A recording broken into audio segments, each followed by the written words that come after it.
بسم اللہ الرحمن الرحیم۔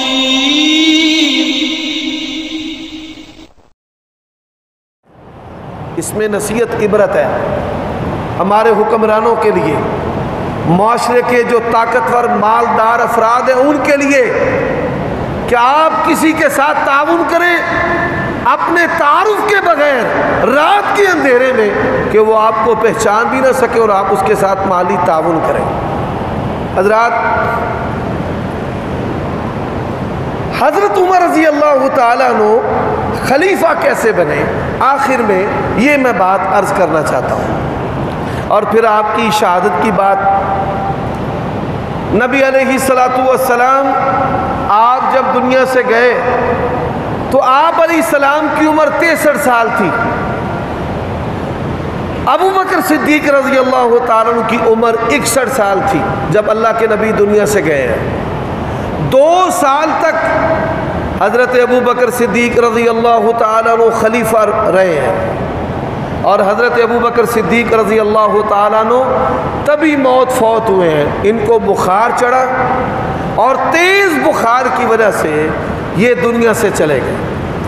جب ان کو بخار چڑھا اور ان کو آثار نظر آئے کہ میں اب دنیا سے جا رہا ہوں، تو انہوں نے کہا صحابہ کرام کو کہ میں اپنے بعد عمر بن خطاب رضی اللہ تعالیٰ عنہ کو خلیفہ بنا کر جا رہا ہوں۔ حضرت ابو بکر صدیق رضی اللہ تعالیٰ عنہ نے ان کی تقرری کی، اور جو خلفاء ہیں ابو بکر، عمر، عثمان، علی، حسن، معاویہ رضی اللہ تعالی عنہم، ان تمام خلفاء میں سے بغیر کسی بندے کے اختلاف کے، رائے کے اختلاف کے، کہ کسی ایک بندے نے بھی رائے میں اختلاف کیا ہو، 100% اپنوں بیگانوں 100% اتفاق رائے سے جو خلیفہ بنے ہیں وہ عمر بن خطاب رضی اللہ تعالی عنہ بنے۔ اور پھر انہوں نے اپنے 10 سالہ دور خلافت میں ایسے تجدیدی کارنامے جو ہیں، تجدیدی کارنامے ایسے کیے ہیں کہ جو آج اور رہتی دنیا کے لیے لوگوں کے لیے مثال ہے۔ حضرات، مردم شماری سب سے پہلے عمر بن خطاب رضی اللہ تعالی عنہ نے کی ہے۔ رینجرز گشت کرنے والے رات کو، اور جو اسلامی مملکت ہے اس کے بارڈر پر جو بارڈر فورسز ہیں، رینجرز ہیں، یہ عمر بن خطاب رضی اللہ تعالی عنہ۔ دنیا کے اندر انشورنس کا جو مکمل تصور ہے آج جس کو یورپ فالو کرتا ہے، عمر لا کے نام سے، کسی اور نام سے نہیں۔ یورپ کے اندر جو دودھ پیتے بچوں کو وظیفہ ملتا ہے، حضرت عمر کے دور میں بچوں کو وظیفہ ملتا تھا کہ جو بچہ دودھ ماں کا چھوڑ دیتا تھا وہ وظیفہ جاری کر دیتے تھے۔ ان کو پتہ چلا کہ کئی عورتیں اپنے بچوں کو جلدی دودھ چھڑاتی ہیں تاکہ بچے کا وظیفہ لگ جائے۔ فرمانے لگے اپنے بچوں کو پورا دودھ پلاؤ، جو بھی بچہ پیدا ہوگا پہلے دن سے ہی اس کا وظیفہ لگ جائے گا۔ حضرات، ڈاک کا نظام،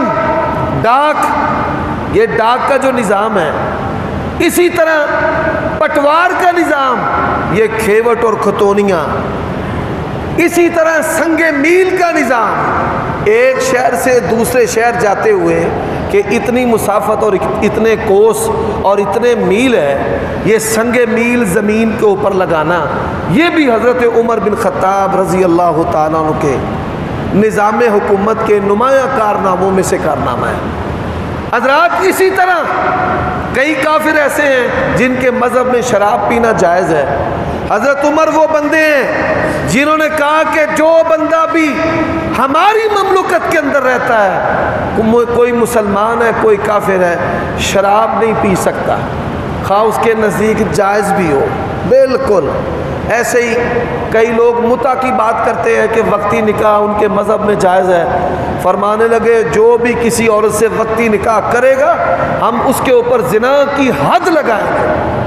کسی عورت کے ساتھ وقتی نکاح جو ہے یہ بھی جائز نہیں.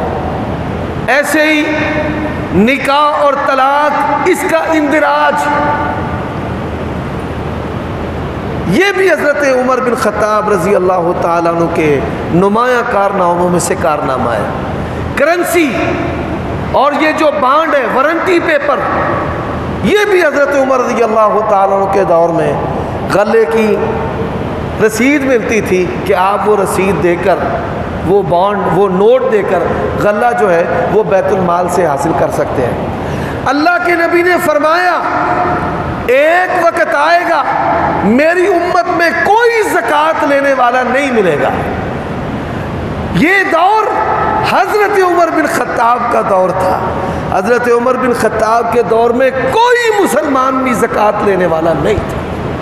وہ زکوٰۃ دے کر جاتے کسی بندے کے پاس تو اسے کہتے بھائی تو اگر 2 دن پہلے آتا تو میں لے لیتا, مجھے خلیفہ نے غنی کر دیا ہے. کوئی مسلمان بھی زکوٰۃ لینے والا نہیں تھا. سڑکیں بنانا, شاہراہیں